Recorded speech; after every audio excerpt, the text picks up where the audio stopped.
With such an upheaval of the Jewish existence and way of life, the time to write about it would be very soon after the events.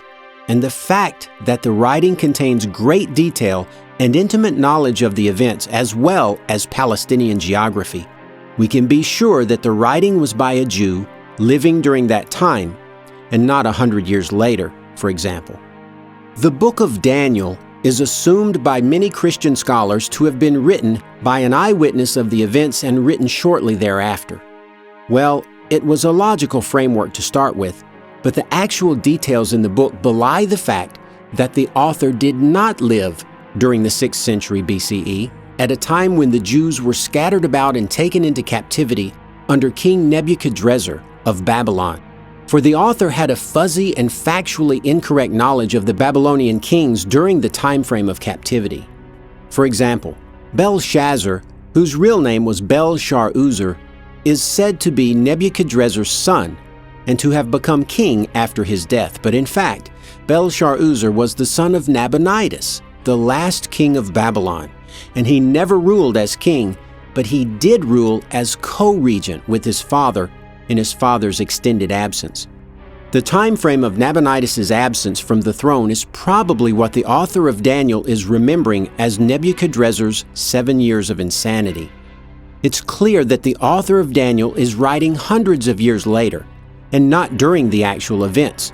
The author is writing after 167 BCE, for all his prophecies are concerning Antiochus IV, not something far off into the future. The process of creating stunning prophecy fulfillment is simple. Something horrible happens. Say, a foreign king invades and forces you to sacrifice pigs to Zeus, and you write about it immediately afterward, but cast your story as if the prophet in the story lived decades or hundreds of years earlier than the horrible event, and uttered predictions about that horrible event so that to a contemporary reader living during the time of the horrible event, the prophecies would line up with miraculous accuracy.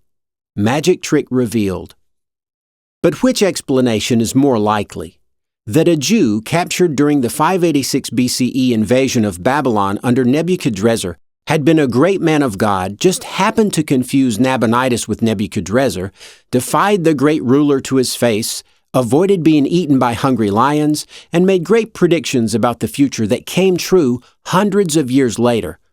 Or that a 2nd century Jewish author was living during the time of Antiochus IV's brutal domination of the Jews and simply retrofitted his writing with prophecies after the fact to make it appear that Yahweh had been in control even during the Babylonian exile, and that Daniel had foreseen the events of the reign of Antiochus IV Epiphanes hundreds of years earlier. Mark uses the same prophetic mechanism in his gospel.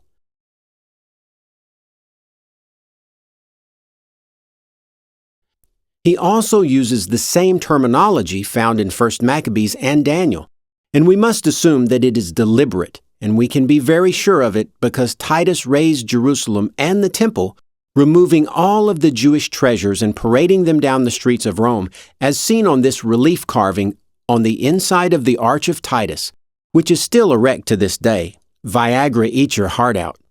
You can clearly see the menorah in the middle and the showbread table here. But not only did he remove the Jewish accoutrements from the torched and demolished temple, making the temple desolate more so than it had been in the previous 2 invasions by Babylon and Antiochus IV, he also placed his own image in the temple, just like Antiochus IV placed his own altar in the temple in 167 BCE, which accounts for the phrase, abomination of desolation standing where it shouldn't. We know this is a reference to the temple from Matthew's version of the account. When ye therefore see the abomination of desolation, spoken of by Daniel the prophet, stand in the holy place, whoso readeth, let him understand. This is surely a reference to the temple, but it may be a reference to the innermost sanctuary, the Holy of Holies, reserved for the high priest only, for this was where Yahweh was thought to reside.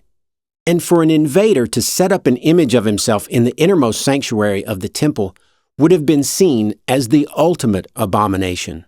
We see this word used countless times in the Old Testament to refer to just such idol worship, and this is exactly how Antiochus IV's idols in the temple were viewed by both the authors of 1 Maccabees and Daniel. So, we now see that the author had knowledge of the events of 70 CE, and as such, the author of the first gospel could not have written his work any earlier than 70 CE, much like Daniel could not have been written earlier than 167 BCE. This establishes a strong lower limit, and we can move on to finding a strong upper limit. And once we have those two dates, we can then pick a bullseye date that we think is the most likely, or a date range within the limits that seems most likely. So, how late could the Gospel of Mark have been written? Is it possible it could have been written in the Middle Ages? Or perhaps a few hundred years after the events took place? Like before, we hope to find something that links the writing in question to a fairly narrow time frame, but this time, we can also use outside references to the work as well as internal evidence. If we can find such, we can then say that the Gospel could not have been written after that date. So, can we narrow it down to, say, the 2nd century?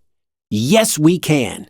Around the year 180 CE, a church father by the name of Irenaeus, who lived in France, wrote a 5-volume tome commonly called Against Heresies, and in this writing he refers to the 4 Gospels by name. So, unless we have a good reason for doubting the date of authorship for Against Heresies, or that Irenaeus is being untruthful when referring to the Gospel of Mark, we can be very confident that Mark could not have been written after 180 CE. We simply work this same concept over and over as we find earlier references to the Gospel of Mark in other writings that we can date with some assurance. Since we now know that the Gospel of Luke incorporated much of Mark's written Gospel, we can back the date up a bit further by knowing that Marcion of Sinop, one of the heretics, quote-unquote, of the early church, formed a canon of Scripture around the year 150 CE that contained a primitive form of Luke, but not the other 3 Gospels. If Marcion had any version of Luke, it necessitates that Mark could not have been written later than that date. Justin Martyr also seems to know of Mark due to several factors such as referring to the Gospels as a whole and calling them the memoirs of the apostles, since they had not yet been given their name designations, and this would be roughly the same time frame as Marcion, so it doesn't help us back up the upper limit anyway. Now, we simply back up until we run out of evidences upon which to base our absolute upper limit, and in my opinion, we've hit that limit. Sure, we could cite Papias, but the evidence is hearsay, as none of his writings survived except in quotes by Irenaeus and Eusebius. And even if we take the quotes to be genuine and not in any way manufactured or edited, the harsh reality is that we cannot be at all sure when Papias may have written them. We may feel sure that Irenaeus is relaying accurate information, but it does no good at all to establish a hard upper limit lower than about the year 150, which we have established by using Marcion's canon, which included the Gospel of Luke, which contains much of Mark's written Gospel. So, we now have an absolute lower and upper limit of 70 CE to 150 CE, a span of 80 years. Now that we've exhausted the external references to Mark, we can examine the internal evidences and see if we can back up the upper limit a little bit more. We can try to compare the events of the Jewish-Roman War with what we find in Mark's little apocalypse and make some observations that should give us a good idea that Mark's Gospel was written very soon after our lower limit of 70 CE. The first is simple common sense. With a catastrophe such as the complete destruction of Jerusalem in 70 CE, if you're going to write about it, you're not going to wait several decades later when all of the dust has cleared and all of the players have long since died and your writing carries no immediate relevance anymore. Another point is that most ancient writers are going to be writing for their time, not for future generations hundreds of years into the future. The things that are mentioned after the destruction of the temple in verse 2 were things that had already happened and were currently happening during Mark's day. Mark was writing for his contemporary audience, as we can easily tell from his parenthetical, "let the reader understand," in verse 14. The destruction of Jerusalem brought about horrible consequences for both Jew and Christians living in Palestine.